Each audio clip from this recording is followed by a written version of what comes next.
cú giờ đi lên này à rồi nhớ trong đó nó cú giờ van lâu này à cú chân thì thấy lần to đấy lúc cái nằm hay rồi thì chờ cú chân thì thấy là nó giống rồi này à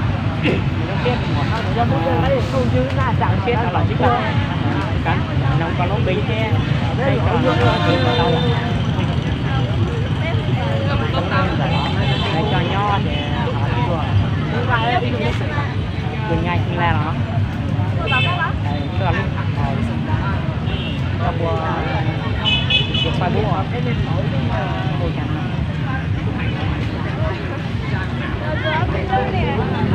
thế lúc cứ chắc là cái này à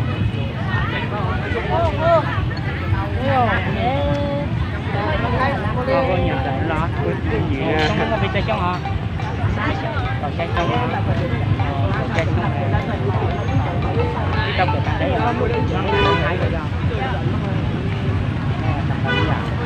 có chưa nhấp từ thì có cho chế có đó sầu nước tia sầu cho có bao đó mà cái sầu nó tia đó nhất sầu tia sầu to đấy á nhất phải sau để kia phải sau để kia này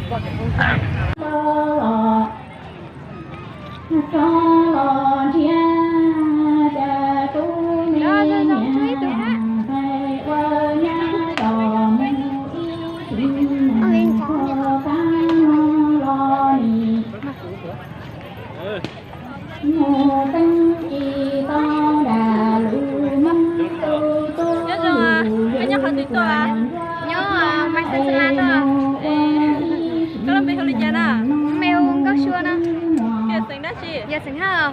Một tuần luôn à? Đây, chỉ có tuần chỉ à? Oli, giờ đi thở tuần sáu tuần một ta. Facebook xin ạ.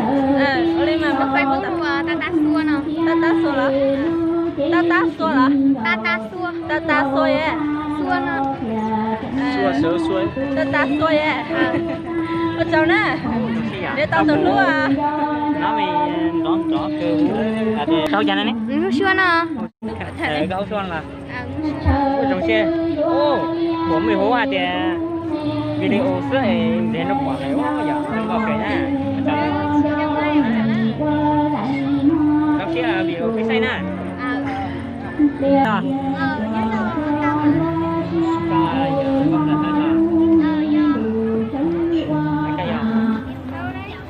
trong xe kìa nó mình cần thì là phí nó mình là cái này chúng ta bỏ đôi mình cho bỏ hũ hay thì video hồ sơ để nó bỏ cái chữ còn là năm mươi hay thì thêm thì cần nhiều ấy rồi còn là giờ chả bé khi nó nghe bé nhiều nhiều rồi là nhiệt xong nghe lại đó chẳng biết phải là quan trọng để trong nó có một phải chơi xong là ba bị xong mà xong là còn nhưng mà chỉ chắc tao phải nói 112 coi rồi được có 22 không xe ở trong tao này tao không có cái YouTube tao phải chơi xong rồi YouTube đây được à hả đây xong rồi tao nhét lì vợ tao với mẹ nha mà giống xe trong đây cái lúc Facebook đi lúc Facebook à ô lúc lúc qua con giỏi lúc qua không từ lúc nào qua đã chỉ nó con giỏi ít lúc hơn con giỏi nữa đi cho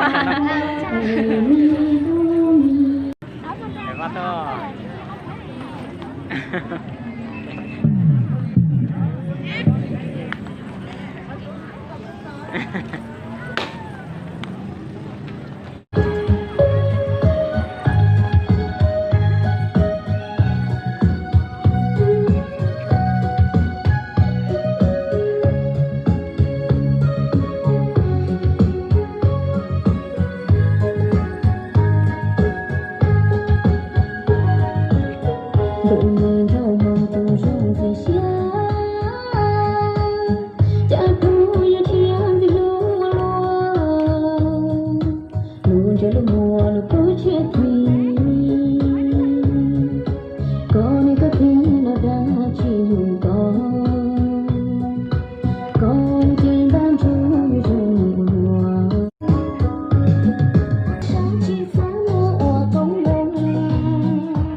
cờ nho lúc xẻ thì qua ta muốn thanh ngọc là cái lúc bây giờ lịch này ôi linh nó ô con lúc bây trong cây à trong tôi mới có lê có đầy có ít thôi à nè ô giống câu cha rồi trong gặp kìa ai có quan tâm một chút à thì xong rồi đó giờ chị ương thế tiền lúc cho coi giờ vậy nè giờ này có một cái con lú thì phải bút em linh nó đầu hay có tông số điện thoại 0911 ở trong đâu nè giờ ở trong có lịch sử này sao là lúc đó làm hai phần là gì ạ? Giống à? Còn lúc bây giờ này? Bốn linh mà. Bốn linh đó. Còn đây thì không có chưa? Không vào. Cả nho lúc xả thì chưa? Xả 5 em. Đây, tôi có trong từng lúc à? Chúng ta có một cả thế từ lúc đó con ấy giờ? Giống à? Đấy, nó cả từ nó mới có trong một tàu à? Hồ chế quận thương. Tôi ta có bắn luôn đấy. Và lúc 20 à? Đây, từ 6 tông. Hồ chế 085826268. Ồ, rất hay rồi, còn lúc quay ở bên trái ấy giờ? Hồ chế cũng thương hả? Thương hả? Tổ cháu ra. Cái này tin nhiệt ra đâu một nãy chúng ta một từ lúc này lúc đây là lúc thì bay vô trường thương nữa này nó mà cũng không có gì à con này có một tao nhớ rồi mà rồi thì lúc nào tôi sai một hay của là gì nãy giờ đó đấy à trong ngọc vậy đấy cả lúc đi hôm đi cha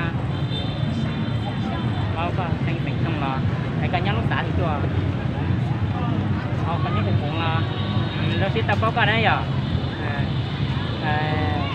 còn lúc vài bố này chả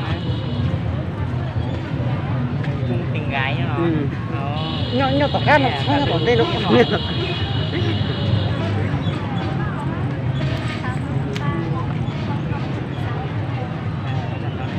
có hai đuôi à đấy hay còn đó mình gì nữa thì còn lúc vài hồi anh chị còn chung tình gái này đấy, dạ. Mình cho tâm chung tình gái chung tình nữa. Chị tâm một đó. Dạ thì lúc nào mình thế từ lúc đó phải giờ. Mua xí. Giờ thì có cả giờ anh chia từ lúc nữa. Này, này, mà chọn đâu nãy giờ. Đây là từ mua cho tâm một từ lúc nữa này, đến lúc phải chung tình gái này này giờ. Nho lúc phải 4 này. Việc một căn chảy bây giờ. Chọn đâu này. Chia. Dạ. Lúc tao nằm hay còn là gì ạ? Chúng ta mua từ lúc rồi. Còn nó bây nhà. Bây giờ là cái nhát thì qua. Cái nó hát gì à? Nhà ta chỉ có một từ lúc mà để từ lúc nó bay à? Đây này, đây bay bước như thế nào?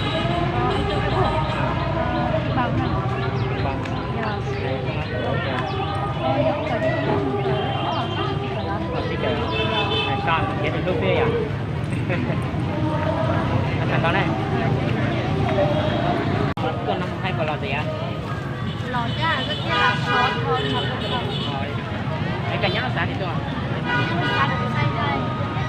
hay nó lúc sẽ cắt tông nó đuôi vậy nhá thì được ngon bầm bầm con nhóc của bạn là hay đó đi chứ à chúng nó một cái chứ mà còn cho mình nát rồi lấy chua là lấy cầu giờ ta lấy chua là lấy chua đó cái nó bây giờ cha nó bây giờ dần nó đó nó có thể cũng hết chưa pha lò tôi có tao là cùng nước nè tao là cho con trái mình để từ lúc đó coi à Chị tao chị giống như nó. để tay nó hả dạ thì có lúc phải cuốn người ta này nhỉ